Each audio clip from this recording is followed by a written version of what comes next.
Bapak, Ibu, dan Saudara yang kasih di dalam Kristus, tampak sekali dalam kisah Injil tadi bahwa pertentangan antara Yesus dan orang-orang Farisi sampai pada situasi yang kritis dan tidak percaya. Para pemimpin agama tidak lagi toleransi terhadap apa yang Yesus lakukan. Mereka menghakimi Yesus sesuai dengan kepentingan mereka masing-masing. Apapun yang dikatakan dan apapun yang dilakukan Yesus, tidak ada yang benar dalam pandangan mereka, yaitu orang-orang Farisi. Apa yang terjadi? Konspirasi mereka tidak hanya menolak Yesus, akan tetapi sampai mau membunuhnya. Itulah konspirasi yang terjadi antara orang-orang Farisi dan tokoh-tokoh agama. Saya pikir konspirasi seperti ini juga terjadi hingga saat ini. Kalau kita perhatikan dalam dunia yang nyata ini, itulah konspirasi untuk menghancurkan orang lain itu selalu ada. Bapak, Ibu, dan Saudara yang kasih, Injil Matius hari ini berkisah mengenai orang-orang Farisi yang bersekongkol hendak membunuh Yesus. Konspirasi terjadi sungguh-sungguh. Banyak orang yang mengikuti Yesus dan mereka minta disembuhkan, dan mereka sungguh-sungguh disembuhkan. Namun orang-orang Farisi merasa tersaingi. Maka mereka berusaha menyingkirkan Yesus, bahkan hendak membunuhnya. Disinilah Bapak sekalian, iri hati merupakan benih atau bibit daripada suatu kebencian. Sehingga orang-orang yang iri hati itulah bibit-bibit atau benih-benih dari kebencian di dalam hidupnya. Bapak, Ibu, dan Saudara kasih, inilah realita kehidupan. Reaksi seseorang jika ada orang lain terkenal lebih dari dirinya. Mungkin ada yang mengagumi, tapi sekali juga ada yang iri hati. Dan setiap iri hati bisa berkembang hendak menghalangi, mengadang, bahkan juga menghancurkan orang-orang yang populer itu sendiri. Kebenciannya kalau sudah memuncak, bahkan ingin membunuhnya. Itulah iri hati daripada orang-orang Farisi dan juga tokoh agama pada itu. Sikap iri hati sudah terjadi dari dulu hingga saat ini. Kalau kita membuka mata kita, betapa banyak orang yang iri hati di dalam kehidupan ini. Mungkin ada di sekitar kita, mungkin ada di bangsa kita ini. Banyak orang yang iri hati dan berusaha sekuat tenaga menghadang dan menghalangi orang-orang yang mempunyai prestasi dan sebagainya. Orang iri hati, kita mendengar orang lain populer dan berhasil, maka hatinya itu semakin panas. Lihatlah dalam medsos itu sendiri. Dan makin tidak dapat mengendalikan emosinya, sebab ia berusaha menghadang orang-orang yang maju, orang-orang yang berhasil. Dia akan berusaha menghancurkan dengan berbagai macam cara. Mungkin caranya begitu halus, mungkin tampaknya religius, mungkin juga dengan sabda-sabda Allah dan kitab suci dan sebagainya, hanya untuk menghancurkan orang-orang yang benar itu. Bapak, Ibu, dan Saudara kasih, menghadapi orang yang iri hati seperti ini memang tidak ada jalan lain selain menyingkir. Supaya orang itu tidak semakin menjadi benci terhadap diri kita dan juga orang-orang itu. Itulah yang dilakukan oleh Yesus. Ketika Yesus tahu bahwa orang-orang Farisi itu sangat iri hati dengan apa yang dia kerjakan, apa yang dia lakukan, maka dia menyingkir, menghindar dari mereka. Ini juga suatu teladan bagi kita. Ketika kita berhadapan dengan orang-orang yang iri hati pada kita, entah soal apapun, juga mungkin soal keyakinan, menyingkir, tidak usah harus dihadapi, apalagi dihadapi secara frontal.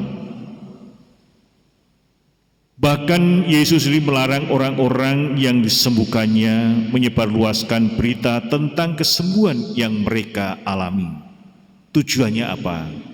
Tujuannya agar orang-orang Farisi tidak semakin iri hati dan membenci Yesus itu. Maka Yesus melarang, jangan kamu beritakan, kamu diam. Tetapi apa yang terjadi? Mereka disuruh diam, tetapi ternyata mereka tidak bisa diam.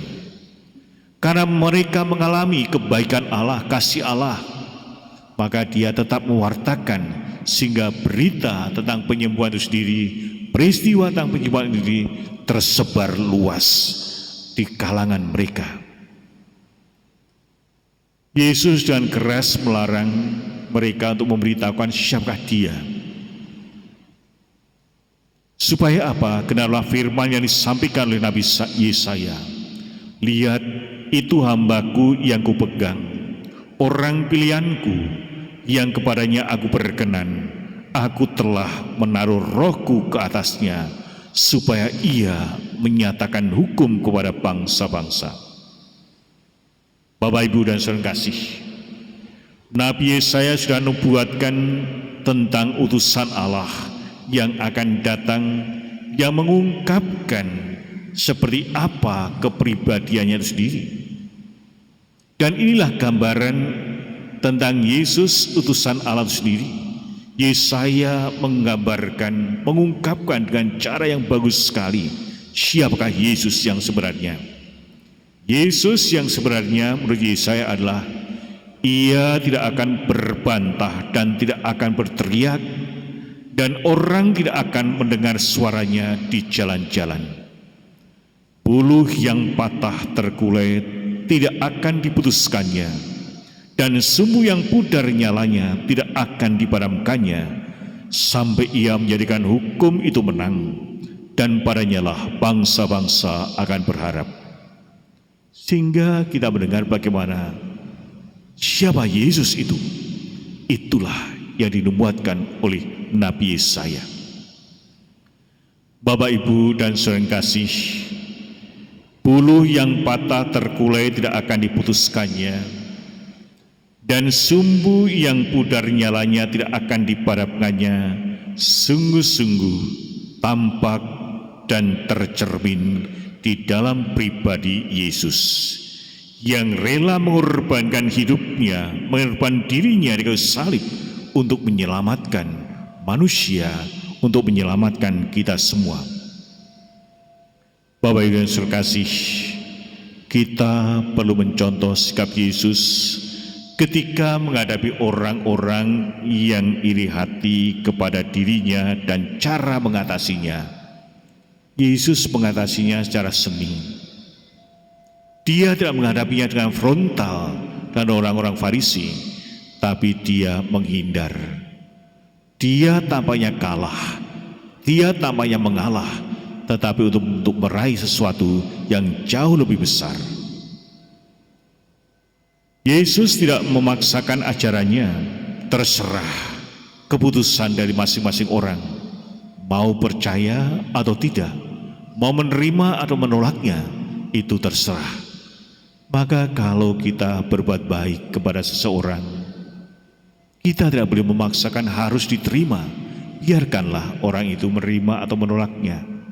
Dengan cara yang demikian, kita hanya mau mengungkapkan inilah hati kita yang tulus, hati kita yang baik, yang mau memberikan apa yang ada dalam diri kita. Yesus juga bersikap rendah hati. Meski tahu dirinya diikuti banyak orang, dia tidak menjadi sombong sama sekali.